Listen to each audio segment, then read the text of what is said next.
আজকে আমাদের মুর্শিদাবাদ মালদা বিহারের কার্যকর্তাকে নিয়ে আমরা একটা মিটিং করেছি এবং আর 5 দিন পরে পবিত্র মাহে রমজান মাস আসছে। সেই 5টা দিনে আমরা একটা বড় আকারের টার্গেট নিয়েছি যেন আমরা বেশি করে মানুষের সেবা করতে পারি এবং পবিত্র মাহে রমজান মাসে আমরা যেন যারা দুস্থ অসহায় মানুষ আছে, যারা হয়তো রোজা ইফতার ঠিকমতো করতে পারছে না বা রোজা ইফতারের সময় তাদের আশা যে আমি দুটো খেজুর বা কিছু একটা ভালো মন্দ, তাদের কিছুটা সামথিংয়ের জন্য আমরা চিন্তা ভাবনা করেছি বলে আমরা মিটিংটা ডেকেছি। এবং এর পাশাপাশি যে আগামীকাল যে 1 মাস আমরা রোজা থাকবো, তারপরে যে ঈদটা আসবে সেই সময় যে আমরা নিজের দেশ পোশাক করবো, যে আনন্দটা নেব, কিছু কিছু দুস্থ মানুষের জন্য ফুটপাতে বা কিছু বিধবা বা বৃদ্ধ মায়েদের জন্য আমরা কিছু বিতরণ করার চেষ্টা করবো, তাদের মুখে হাসি ফোটানোর চেষ্টা করবো। সেই লক্ষ্য নিয়ে আমরা শোভা মহিলা মঙ্গল সমিতি, শোভা এডুকেশন ট্রেনিং সেন্টারে নিয়ে আমরা একটা টার্গেট প্রোগ্রাম করলাম। এবং আজকে আমাদের গেস্ট, আমাদের অতিথি যিনি এসছেন, আমাদের শিফা জেনারেল হসপিটালের মানে পুরো নার্সিংহোমের পরিচালনার গার্জেন একজন, উনি আমাদের নার্সিংহোমের মালিকের কাকু ইসবদার, উনি এসছেন। তো ওনার জন্য জোরে হাততালি হোক একটা। এবং আমাদের অল ইন্ডিয়া অ্যাসিস্ট্যান্ট জাহাঙ্গীর ভাই, ওনার জন্য জোরে হাততালি হোক একটা। আর আমাদের কাজটাকে এগিয়ে নিয়ে যাওয়ার জন্য প্রত্যেকে বলে না যে মা বাবার যদি মাথায় যদি ছায়া না থাকে বা দুয়া না থাকে, হাত না থাকে, জীবনে কেউ সাকসেস হতে পারবে না।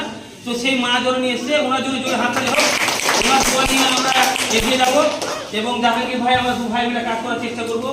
আর আমাদের যে বিহার বা হরিশ্চন্দ্রপুর এরিয়াতে যে কাজ করছে অল ইন্ডিয়া সোশ্যাল ওয়ার্কার হিসাবে আমাদের লাইলি, উনি খুব ভালো করছে। যে ওনার আন্ডারে 50 জন মহিলা, জোরে হাততালি হোক একটা। উনি খুব ভালো কাজ করছে এবং মুর্শিদাবাদের ফিরদৌসী আর আমার খুব পরিবার একজন, মানে আমাদের পরিবার কাউকে চিনে না চেনেন, আমার পরিবারের মধ্যে এনাকে একজন চিনে রাখেন। তো ফিরদৌসী ওনার জন্য জোরে হাততালি হোক।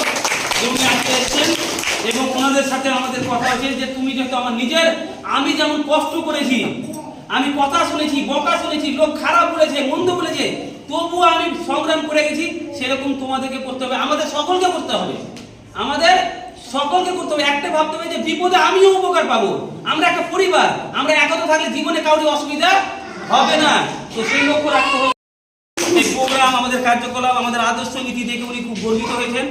আর আল্লাহর কাছে ওনার জন্য আমরা দোয়া করবো, উনি ভালো থাকবেন, সুস্থ থাকবেন। এবং আমার জাহাঙ্গীর ভাইকে বলবো সংক্ষেপে যে আজকে মাকে যে নিয়ে এসছে বা আজকে যে সকল এত জায়গা থেকে যে এসছে, 2টো রাজ্য থেকে আমাদের মহিলাগুলো মেন যারা দায়িত্ব, যারা আন্দারে হাজার হাজার সার্ভের মহিলা আছে, তো তাদের জন্য কি বলতে চাইছেন আর আপনাকে কেমন? আলহামদুলিল্লাহ, অনেক ভালো লাগা। সব করতে ভালো লাগার বিষয় হচ্ছে এটা যে আমার ছোট থেকে তো একটা আশা ছিল যে এমন একটা জায়গাতে কাজ করবো, যে জায়গাতে আমি বক্তব্য দেবো আর আমার মাকে পাশে বসে বক্তব্য দেবো। সেই দিনটাও আজকে আমি পেয়েছি। আর সব করতে আমার রাজেশ স্যার, মানে আমার মা জানকেও অনেক সম্মান দিল। আর সির্ফ আমাদের মা জানকে সম্মান দিয়েছে সেই বলে নয়, প্রত্যেকটা গরিব অসহায় যতগুলো মানুষ আমাদের সাথে থাকে, জড়িত থাকে, তাদের সবাইকে আমরা ফ্রিতে সব কিছু করে দেওয়ার চেষ্টা করি। আর আগামীতেও আমরা যাতে এইগুলো কাজ যাতে এগিয়ে যেতে পারি শোভা মহিলা মঙ্গল সমিতির পক্ষ থেকে, এটাই আমরা আশা করবো। আর যতজন ভিডিওগুলো দেখছেন তারাও কেউ বলবো আপনারা অল্প করে আমাদেরকে সাপোর্ট করবেন, যেগুলো গরিব অসহায় মানুষ আছে তাদের নিকট করতে আমাদেরকে পৌঁছে দেবেন। আসসালামু আলাইকুম। এবং আমি সংক্ষেপে বলবো মায়ের কাছে দোয়া আশীর্বাদ নেওয়ার জন্য যে মা আপনাকে এখানে এসে কেমন লাগলো আর আপনি আমাদের জন্য কতটা দোয়া করবেন? আলহামদুলিল্লাহ, খুব ভালো লাগলো। যেটুকু মনের আশা ছিল, আশা আজকে পূর্ণ হলো, আলহামদুলিল্লাহ। সকলকে এটা অনদর রাখলো যে যেন সবাই, সকল ছেলে মেয়ে, বাড়ি পরিবার সবকে ভালো রাখার চেষ্টা করি। আমাদের লাইলিকে বলবো যে আজকে আমাদের আপনার অ্যাসিস্ট্যান্টের মা এসছে বা আজকে শিফা জেনারেল হসপিটাল থেকে একজন দায়িত্ববান ব্যক্তি এসছে, গুরুজন, এবং এতগুলো মহিলা মুর্শিদাবাদ বিভিন্ন প্রান্ত থেকে এসছে, আপনাদের বিহার বান্দা থেকে হরিশ্চন্দ্র থেকে। আপনাকে কেমন লাগছে? খুবই ভালো লাগলো। আসসালামু আলাইকুম ওয়া রাহমাতুল্লাহি ওয়া বারাকাতুহু। যে এটুকু আমি আজকে যে মাকে কাছে পেলাম তাতে করে খুব ভালো লাগলো। এতদিনে সবারই মুখে আলহামদুলিল্লাহ শুনলাম, কিন্তু মা যে এত বড় ভালো স্বপ্ন এবং ভালো কিছু দেখলে মাশাআল্লাহ যে বলে, সেটা কিন্তু সব থেকে আল্লাহর কাছে সব থেকে বড়ই হলো কারো কিছু ভালো দেখলে মাশাআল্লাহ বলতে হয়। আজকে ওই মাশাআল্লাহ দুয়াটা করলাম আমি এবং খুব ভালো লাগলো। আশা করি আগেও এর থেকে যেন বেশি কিছু করতে পারি, কিন্তু আমার খুব একটা দুঃখের বিষয়, কিন্তু বলবো সেটা এখন একটুখানি বলবো যে মায়ের গর্ভে আমি পালন হয়েছিলাম, যে মায়ের ছায়া তলে আঁচলের তলে আমি হাওয়া হলাম, জানি না সেই মায়ের ছায়ায় তলে এখন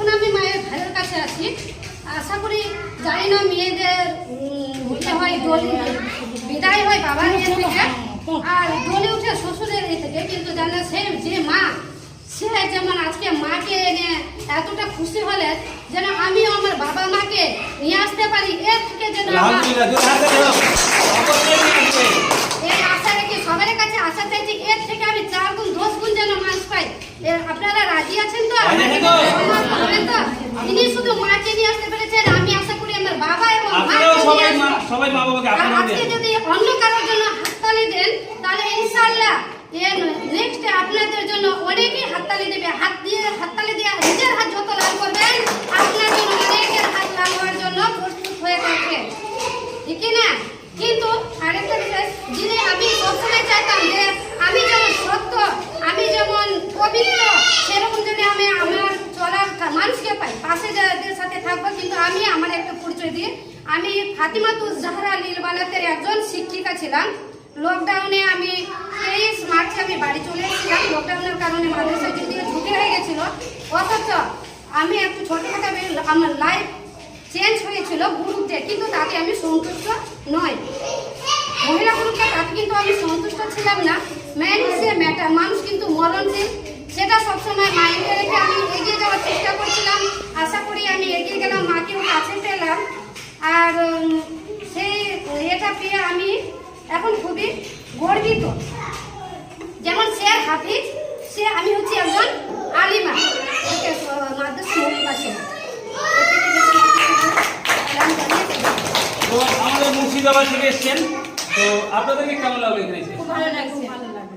আমরা চাই যেন আমাদের রাজেশ স্যার ওনার সম্মানটা যেন বজায় থাকে এবং এই কাজটা যেন পরবর্তীতে আরও যেন বেশি করে এগিয়ে থাকে, আর ইনার যেন সম্মানটাকে বজায় রেখে আমরা যেন আমাদের ওখানেও ভালো নাম ছড়াতে পারি এবং আরও সব মানে অন্যান্য যেখানে মানে খারাপ সংগতি বা খারাপ মনোভাব আছে তাদেরকে নিয়ে আমরা ভালো পথে নিয়ে যেতে পারি। এটাই আমরা চাই যে মানে এখানে জয়েন হয়ে যুক্ত হয়ে মানে কাজটা অনেক কিছু শিখলামও, আর গ্রামেতে আরো মানে অনেক কিছু বোঝেন, আরো মহিলারা আমাদের সাথে পরিচিত হয়। এটাই আমাদের কাছে সংস্থার কাছে আমরা যেন কাজটা ভালো তো সকলকে অসংখ্য ধন্যবাদ। আর আমরা চাইছি যে প্রত্যেকটার যেন যারা কার্যকর্তা আছেন তারা মা বাবাকে নিয়ে আসুক, আর তার দোয়া পেয়ে যেন আমরা আরো বেশি করে কাজ করতে পারি। আজকে আমাদের অ্যাসিস্ট্যান্টের মা এসছে, কালকে আপনার মা আসবে, কালকে আমি বলছি আপনারা সকলের মাকে নিয়ে আসবেন, আর আমরা সেটা আপনাদের পাশে দাঁড়িয়ে আমরা সেবা করার চেষ্টা করবো, আর মায়ের দোয়া নিয়ে আমরা পুরো গ্রাম অঞ্চলে মানুষের সেবা করার চেষ্টা করবো।